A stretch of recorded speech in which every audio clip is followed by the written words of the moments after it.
A bit.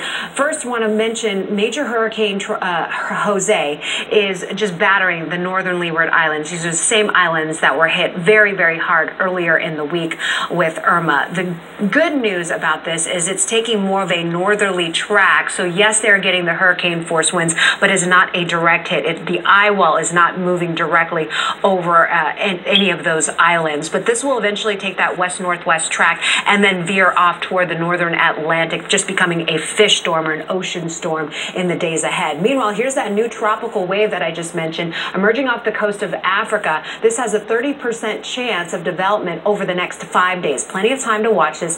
If it becomes our next named storm, the next name on the list is Lee, L-E-E. Meanwhile, let's talk about Irma once again. I know